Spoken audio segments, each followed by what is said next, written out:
ากาศหลังฝนตกพี่น้องเอ้ย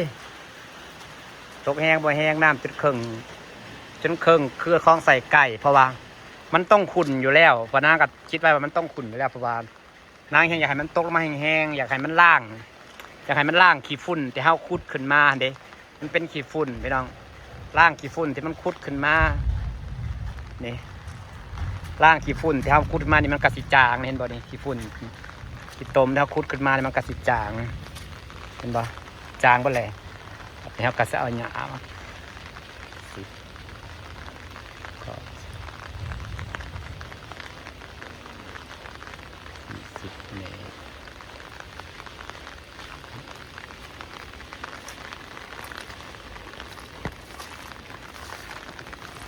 น้ำขังนี่มันกาเริ่มแปดเลยตกรอบหนากระสิบขุ่นแล้วแหละตกรอบแรกมันต้องขุ่นอยู่แล้วเพราะมันล่างขี้ดินแต่เขาขุดมากองไว้นี่มันล่างขี้ดินเขาขุดมากองไว้ดูพี่น้องล่างลงไปนางกะสีป้าไว้อย่างสี่ได้สิป้าไว้จังสี่จนแบบว่าให้มันแส่จนเศร้าเหม็นผ่าเศร้าเหม็นผ่าแล้วสิลงน้ำใหม่เขาจังปล่อยปลาพี่น้องตอนนี้ให้มันแส่ผ่าให้เป็นผ่าเก่าก่อนผ่ายังเหม็นขิวยังเหม็นผ่าอยู่เป็นผ่าใหม่อยู่แบบนี้แวะตกอีกรอบหนาอีก2 รอบพอแล้ว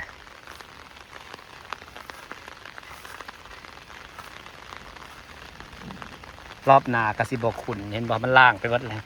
มันล่างขี้ฝุ่นที่เฮาอันนี้วัดแล้วมันกระสิเป็นดินแจบแบบนี้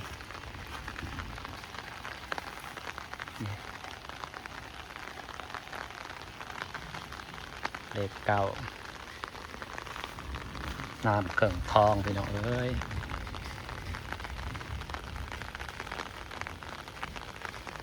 นี่ครับขนาดน้ำเป็นสีนี่ยังงามนะพี่น้องขนาดน้ำสีใสสีงามสำใด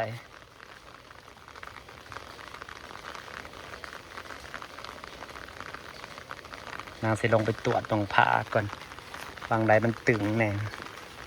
แต่ก็บางสังเกตภูมิบอลหนาบางหาสิภูมิบอลได้ตึงนะก็นั่งเหยียบเขาขักเลยสังเกตบางผาโอ้ยดินแจบขักกะลีสมก็อยากให้ตกกะลีนะครับว่าภาวนาปูแลฝนตกลงมาเด้อดินมันจังแจบแล้วเขาก็เอาหญ้ามาปลูกใส่แบบนี้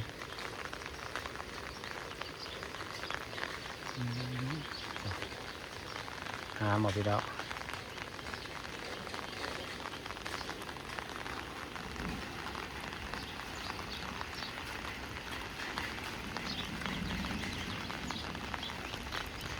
ถือว่าแห้งเติบไปได้พี่น้องถือว่าแห้งนี่น้ำน้องนี่กระยืงขึ้นหลายเติบถือว่าแห้งนี่นะพอแรงจะว่าอึ่งจะออกประจักมันตกแห้งแต่มันตกแป๊บเดียวพี่น้องไอ้ตกหมดชั่วโมงซ้ำมันตกสัก2-3 ชั่วโมงนี่ป้าซ้ำสิคักซ้ำจะได้หลัดปลาน้ำไหลแต่มาแรกในอึ่งออกได้ตกสำนินสระเนี่ยมันบ่มีทางน้ำไหลลงพี่น้องมันกระบยื่งขึ้นน้อยหนึ่งขึ้นเลยมันถมบ่อนที่ถมบ่อนน้ำตกลงนะยื่งขึ้นคอหนึ่งตกลงมาอีกเด้อตกลงมาอีกแห้งจาก2-3 ชั่วโมงบัดนี้ก็น้ำพอฝนตกจังสีพี่น้องน้ำบาดาลเขากระสีแห้งนะกระสีไถน้ำสระเขามีน้ำบาดาลแห้งน้ำอึดดอกน้ำสระเขาเปิดตลอดมันไหลจุกตลอดลงตึกพอเกินเดือนก็เต็มดอกนี่สระหายมาแรงมีอึ่งแท้ๆนี่ฝนตกลงมากระสีชุ่มฉ่ำเด้อพี่น้องเอ้ยนี่กบออกแล้วขุ่นจักหน่อย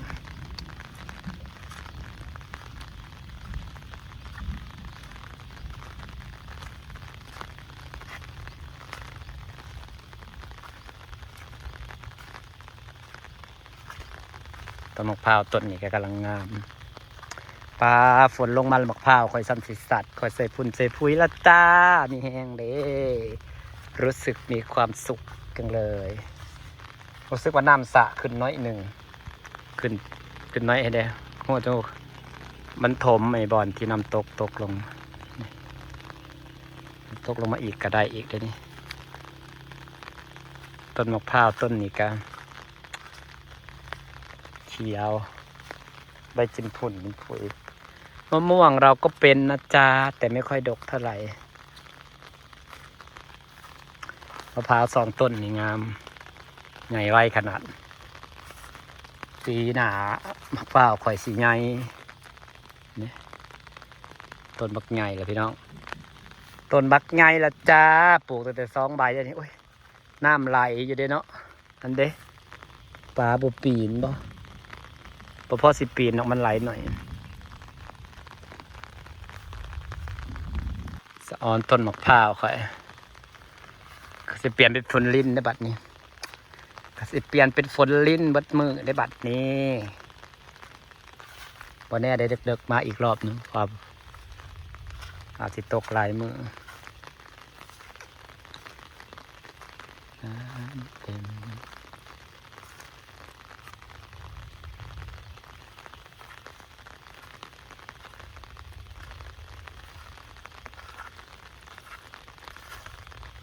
ในต้นมะพร้าวนะพี่น้อง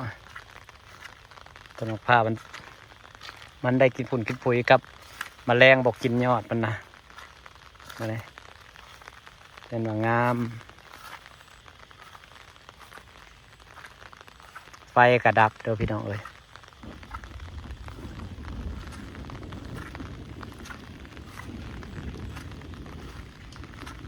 คลองใส่ไก่เขานะมันล่างขี้ดินนะลงอยู่พี่น้องเดี๋ยวมืออื่นมือเขากระปุกหญ้าแล้วพอดีแล้ววันนี้ฝนตกพรุ่งนี้เราจะตัดใส่เกาหลีไปซ้ำอากาศมันชุ่มชื้นเลยตัดใส่เกาหลีไปซ้ำนี่โอ้อะไรก็เขียวสวยไปหมดล่างนี่เสร็จล้อคลองใส่ไก่เขียวกันไปอีกจ้ะ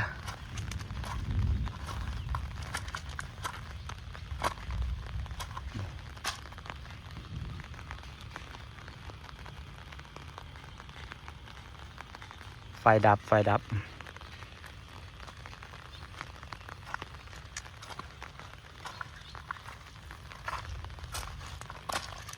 พี่น้อง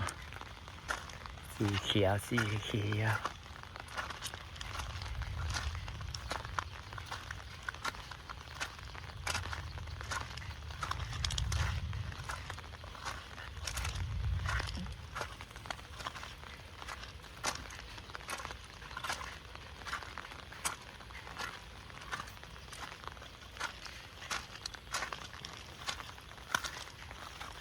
เอาได้น้ำแซ่ผ่าได้น้ำล่างขี้ดินลงไปแลกจะรอบนึงจะหน่อยหญ้าเขียวขึ้น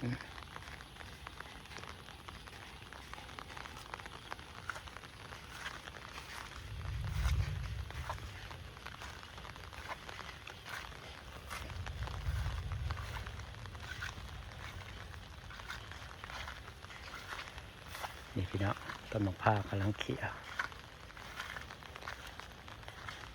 พี่น้องจ๋าจะได้ฝากบรรยากาศไว้สักนิดแหละพาพี่น้องชมวิว